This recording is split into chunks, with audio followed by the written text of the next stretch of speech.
didn't commit first-degree. There was no premeditated.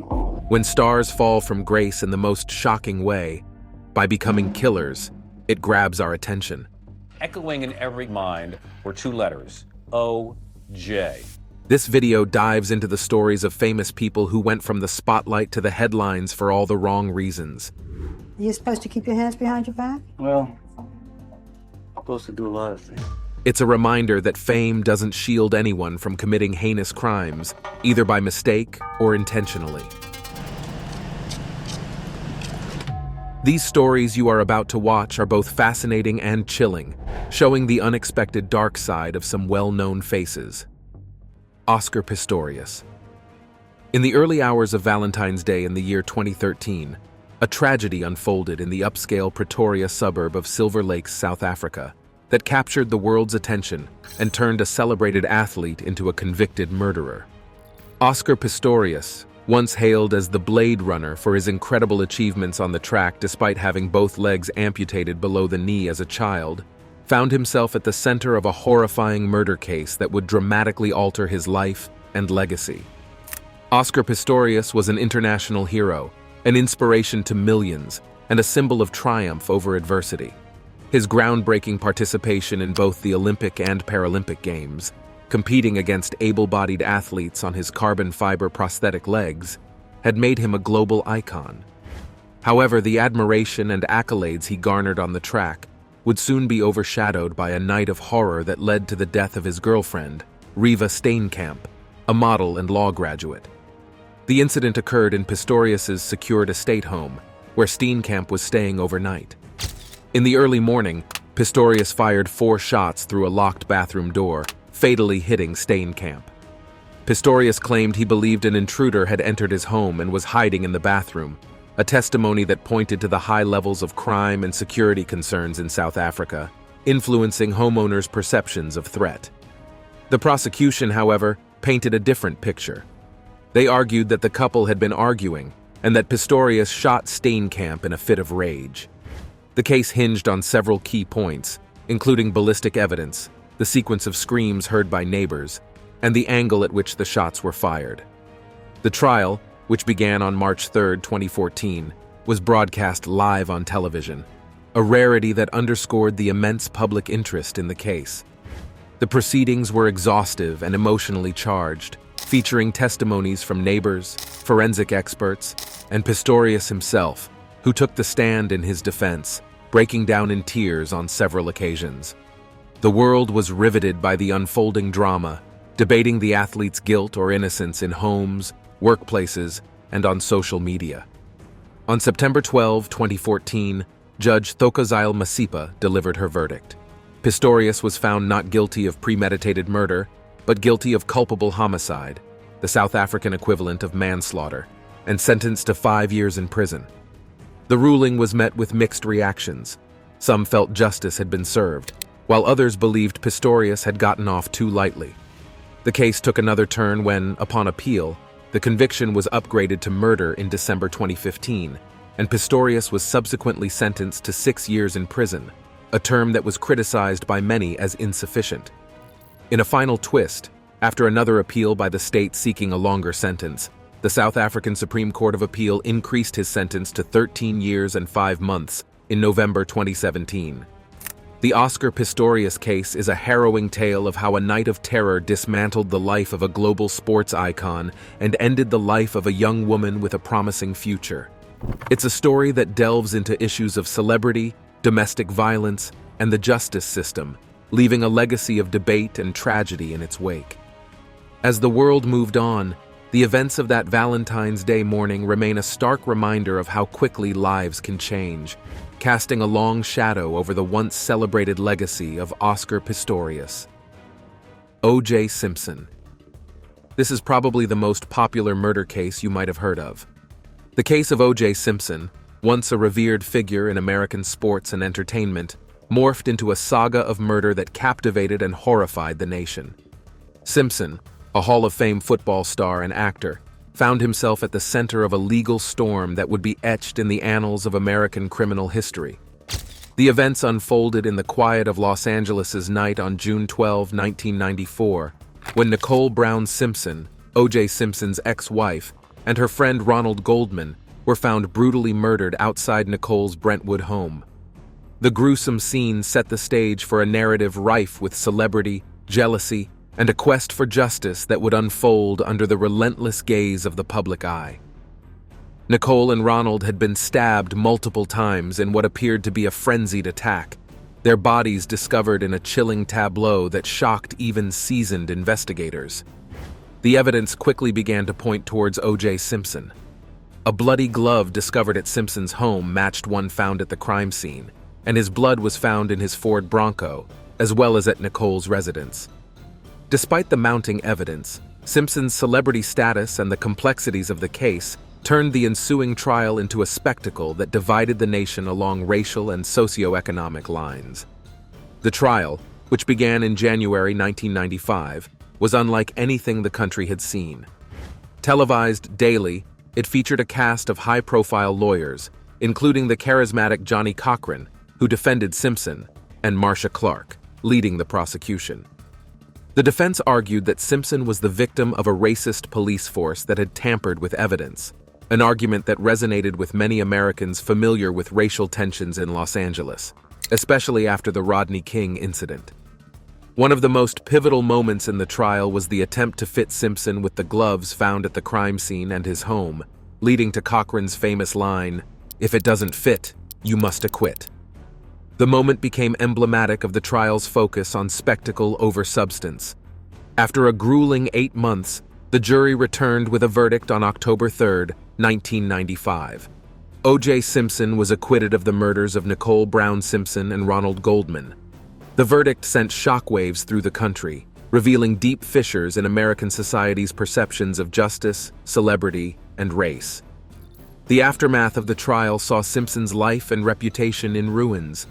He was later found liable for the deaths in a civil trial and ordered to pay $33.5 million in damages to the victims' families. Simpson's fall from grace was steep and public, culminating in his 2008 conviction for armed robbery and kidnapping in a separate case, for which he served 9 years in prison. The O.J. Simpson's case serves as a grim reminder of the capacity for violence that can lie behind even the most celebrated public figures, and the enduring challenge of seeking truth and accountability in the glare of the media spotlight. King Von, Davon Daquan Bennett, known professionally as King Von, was an influential American drill rapper from Chicago, Illinois. Born on August 9, 1994 in Chicago, he grew up in the Parkway Garden homes in the South Side area known as O Block. Bennett had 6 half-siblings from his father's side, Walter E. Bennett, and 3 siblings from his mother, Taisha. Bennett's upbringing was marked by adversity. His relationship with his father was inconsistent due to his father's incarcerations, and when Bennett was 11 years old, his father was tragically killed by an unidentified gunman. This event deeply impacted him and served as a source of inspiration for his music, which often contained heartfelt tributes to his late father. At the age of 16, Bennett found himself in juvenile detention after being involved in an armed robbery on January 2011. However, during his time in detention, he focused on his education and successfully obtained his GED. After his release, Bennett briefly attended classes at South Suburban College in South Holland, Illinois, before ultimately dropping out. On July 2014, Bennett faced serious legal charges. He was charged with 1 count of first-degree murder and 2 counts of attempted murder in connection with a shooting incident that resulted in the death of 1 individual and the injury of 2 others. However, in December of an undisclosed year, Bennett was acquitted of these charges. Despite the challenges he faced, King Von's talent and passion for music propelled him to success in the drill genre. His unique storytelling abilities and raw lyrics resonated with listeners, and he quickly became recognized as one of the most influential figures representing drill music.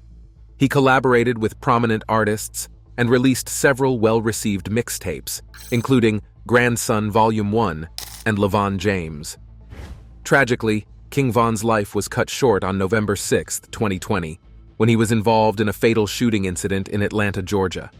His untimely death shocked the music community and left a void in the industry. However, His impact and contributions to the drill genre continue to be celebrated, and his legacy lives on through his music and the inspiration he provided to aspiring artists. Robert Blake. In the history of Hollywood's dark and twisted tales, the story of Robert Blake stands out as a chilling chapter, blending the glitz of celebrity life with the grim shadows of a murder mystery.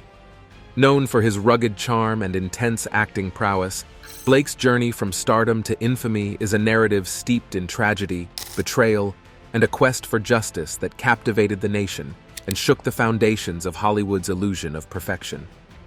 Robert Blake, born Michael James Gubitosi in 1933, first tasted fame as a child actor in the Our Gang comedies, later securing his place in Hollywood's pantheon with his acclaimed role in the film In Cold Blood. But it was his role in real life that would become his most notorious: the accused murderer of his wife, Bonnie Lee Bakley. The tragic saga began on May 4, 2001, in a setting far removed from the sparkling lights of movie premieres. Blake and Bakley dined at Vitello's, a cozy Italian restaurant in Studio City, California, a night that was supposed to be an ordinary outing for the couple. However, as the night unfolded, it turned into a scene straight out of a Hollywood noir. After dinner, Blake claimed he returned to the restaurant to retrieve a gun he had left behind, only to find Bakley shot dead in their car upon his return. The murder weapon, however, was not the gun Blake had retrieved, but another firearm found discarded in a nearby dumpster. The investigation into Bakley's murder revealed a life as complicated and shadowed as the man accused of ending it. Bakley, who had a history of pursuing relationships with famous men, including Blake, led a life marked by ambition and controversy. Her marriage to Blake was fraught with tension, rooted in Bakley's questionable past and the custody battle over their daughter, Rose. The case against Robert Blake was a media sensation, drawing comparisons to other high-profile celebrity trials. Charged with Bakley's murder, Blake's life and career were scrutinized under the merciless lens of public opinion. The prosecution painted a picture of Blake as a desperate man, eager to rid himself of an unwanted marriage, while the defense argued there was no concrete evidence linking Blake to the crime, suggesting Bakley's murky past had finally caught up with her. After a lengthy trial filled with dramatic testimonies and legal twists, Robert Blake was acquitted of the murder in March 2005, a verdict that left the public and Bakley's family stunned and divided. The civil trial that followed, however, found Blake liable for Bakley's death, ordering him to pay her family $30 million, a sum that would lead him into financial ruin. The Robert Blake case remains a haunting enigma, a story of love, deception, and death that blurs the lines between fiction and reality. It serves as a grim reminder of the darkness that can lurk behind the most charming of facades, a cautionary tale of how easily the glitter of fame can be overshadowed by the shadows of infamy. As the years pass, the mystery of Bonnie Lee Bakley's murder continues to evoke intrigue and speculation, a Hollywood tragedy that will forever be etched in the annals of true crime and cinematic lore. Phil Spector. In the early hours of February 3, 2003, actress Lana Clarkson encountered renowned music producer Phil Spector while working at the House of Blues in Los Angeles.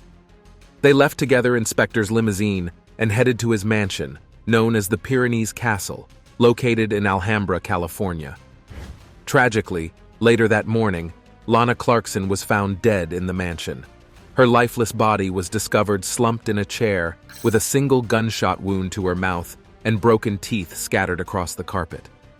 Spector's driver, Adriano de Souza, recounted a chilling statement made by Spector as he emerged from the house holding a gun, confessing, "I think I killed someone." However, Spector's fingerprints were not found on the suspected murder weapon. The prosecution presented evidence suggesting a pattern of behavior, alleging that Spector had previously brandished firearms at 4 women who had rejected his romantic advances, becoming enraged when spurned. During the trial, which began on March 19, 2007, Spector remained free on a $1 million bail. The proceedings took place in Los Angeles Superior Court and were televised, allowing the public to closely follow the case.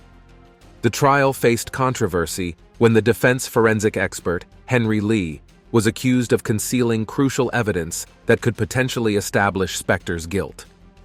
On September 26, 2007, a mistrial was declared due to a hung jury, with 10 jurors in favor of conviction and 2 in favor of acquittal. Throughout the legal process, Spectre went through multiple defense attorneys. Robert Shapiro initially represented him during the arraignment and early pretrial hearings, while Bruce Cutler took over during the 2007 trial. However, Cutler withdrew from the case, citing strategic differences with Spectre. Attorney Linda Kenny Baden then assumed the role of lead lawyer for the closing arguments. A retrial for murder in the second degree commenced on October 20, 2007, once again presided over by Judge Larry Paul Fiddler. This time, the trial was not televised. After deliberating for 19 days, the jury reached a unanimous guilty verdict on April 13, 2009. Additionally, Spectre was found guilty of using a firearm in the commission of a crime, resulting in an additional 4-year sentence. Consequently, Spectre was immediately taken into custody.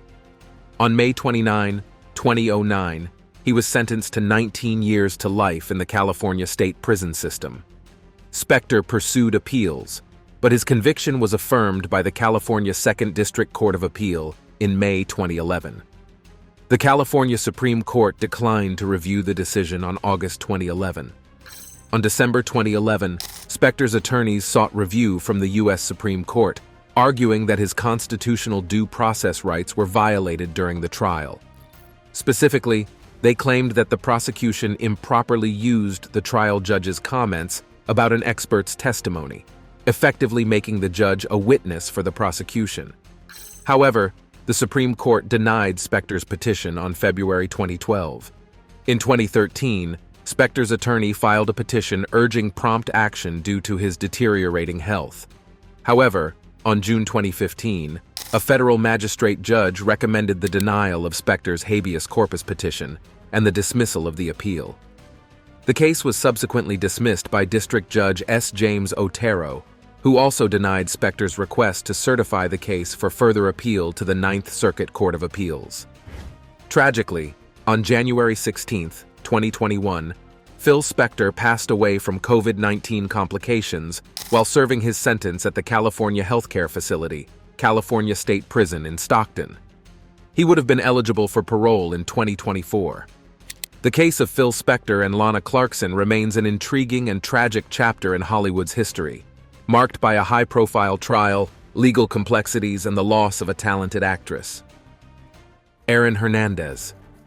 Aaron Hernandez's life and criminal activities have drawn significant attention due to the high-profile nature of his career as a professional football player and the shocking events surrounding his arrest, trials, and eventual death.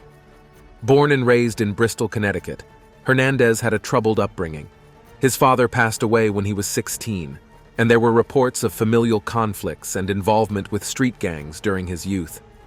Despite these challenges, Hernandez excelled athletically and gained recognition as a standout football player during his time at Bristol Central High School. Hernandez's talent on the football field earned him a scholarship to the University of Florida, where he played college football under coach Urban Meyer.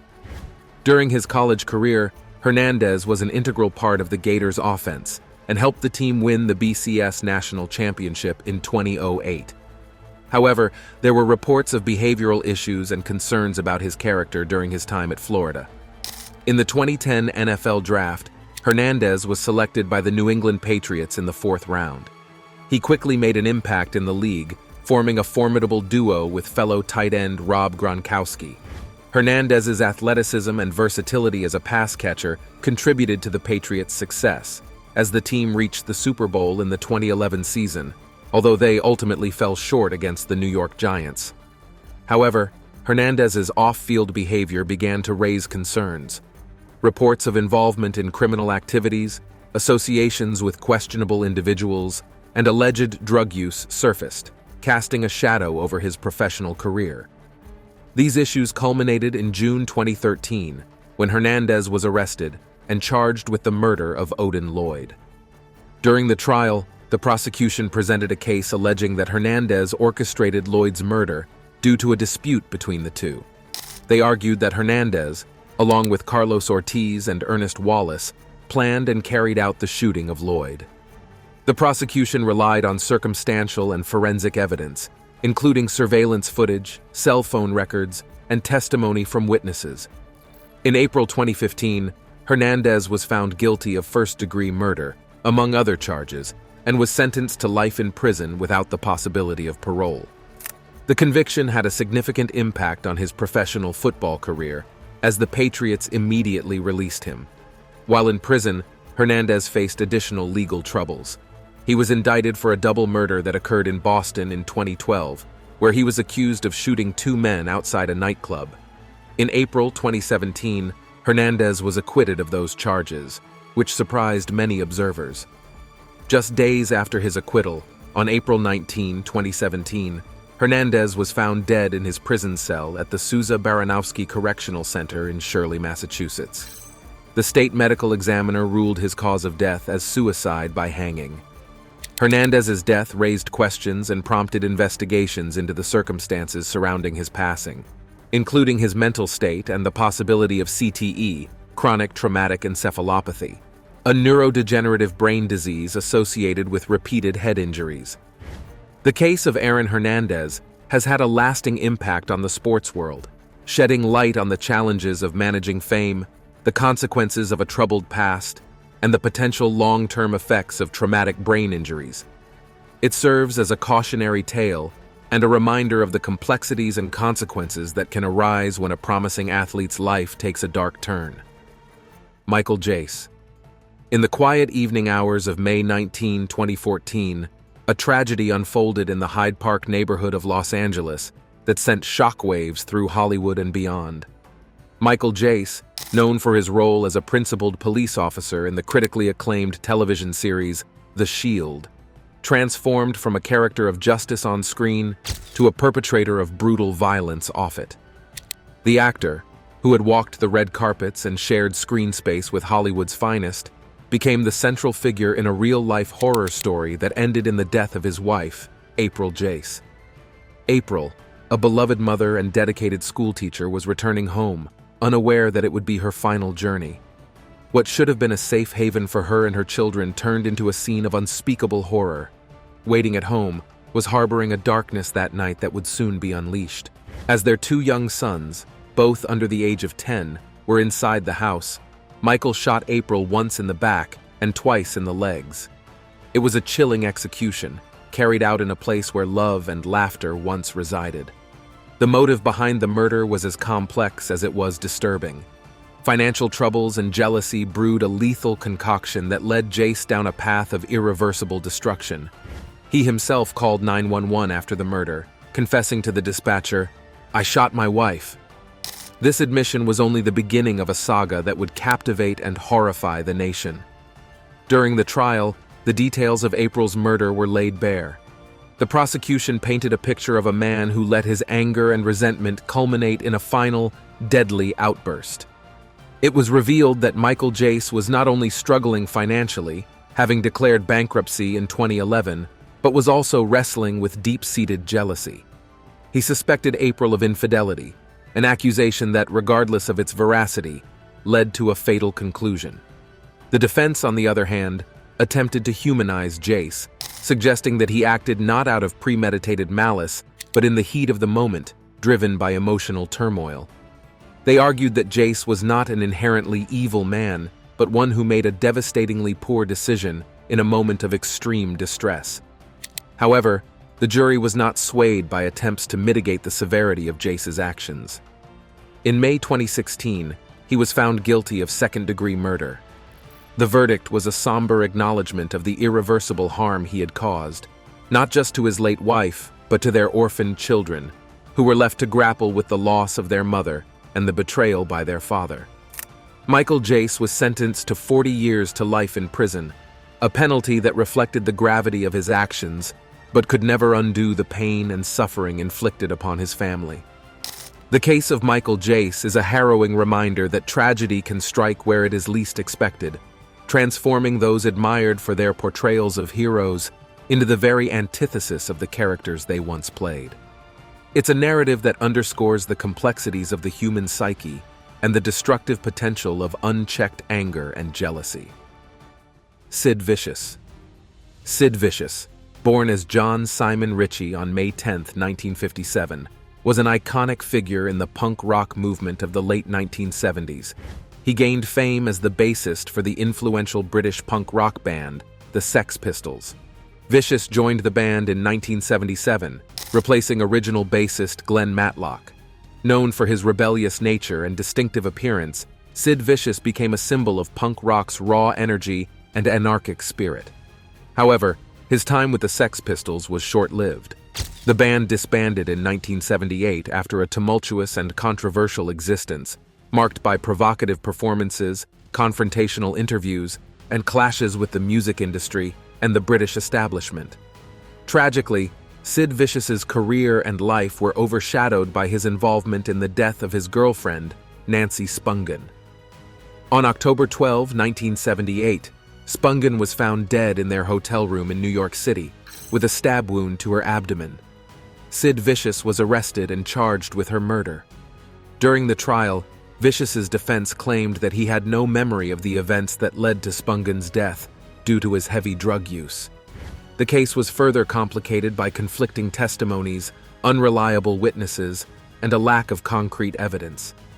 In the end, the charges against Vicious were dropped in 1979, just months after his arrest, when he himself died of a heroin overdose.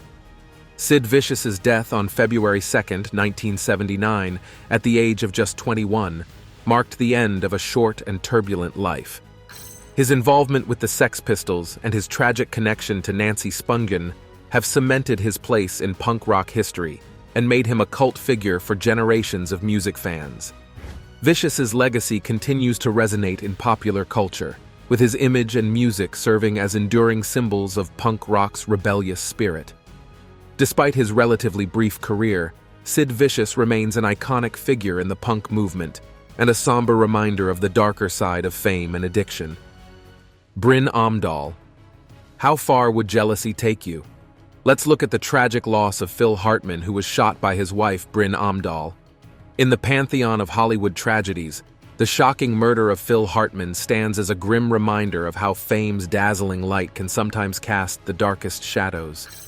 Hartman, whose comedic genius illuminated the stages of Saturday Night Live and the sound booths of The Simpsons, met a tragic end not on the streets of a distant, dangerous land, but in the supposed sanctuary of his own home. Born Philip Edward Hartman in Brantford, Ontario in 1948, Hartman carved a niche for himself in the comedy world with his sharp wit and an uncanny ability to mimic. His journey from graphic designer to comedy legend seemed like a testament to the American dream, showcasing the heights one could reach with talent and tenacity. Hartman's characters, be they the pompous newsman Bill McNeil on news radio, or the inimitable voices he lent to over 50 characters on The Simpsons, became cultural touchstones of the 1990s, embodying the era's comedic sensibilities. However, beneath the surface of Hartman's seemingly idyllic life lay turmoil and tragedy. At the heart of this darkness was his marriage to Bryn Omdahl, a union marked by her struggle with substance abuse and his efforts to support her through multiple stints in rehab. The couple's life together, which included 2 children, was punctuated by Bryn's jealousy of Phil's success and her own unfulfilled ambitions in the entertainment industry. The tragic unraveling occurred on May 28, 1998, in their Encino, Los Angeles home. In the early hours while the city slept, Bryn Hartman, in a haze of alcohol and cocaine, shot Phil Hartman 3 times, leading to his immediate death. The horror of the act was compounded by its aftermath, Bryn driving to a friend's house, confessing to the murder, and then returning home where she ultimately took her own life. The Hartman case is a chilling study of how the pressures of fame and the personal demons that often accompany it can lead to catastrophe. Phil Hartman's death sent shockwaves through the entertainment industry and beyond, prompting discussions about mental health, substance abuse, and the support systems available for those living in the relentless spotlight. In the wake of the tragedy, the children were left orphaned, a poignant reminder of the human cost behind the sensational headlines. The industry mourned the loss of a comedic titan, with fans and colleagues alike grappling with the stark reality that laughter could be silenced so brutally. Phil Hartman's legacy, however, endures. His body of work continues to entertain and inspire, a bittersweet testament to a talent taken too soon. The murder case, horrific in its details, serves not only as a narrative of loss, but also as a cautionary tale about the complexities of fame, the vulnerabilities it can exacerbate, and the need for compassion and understanding in addressing the challenges faced by those in its glare. Thank you for watching this video. See you in the next one.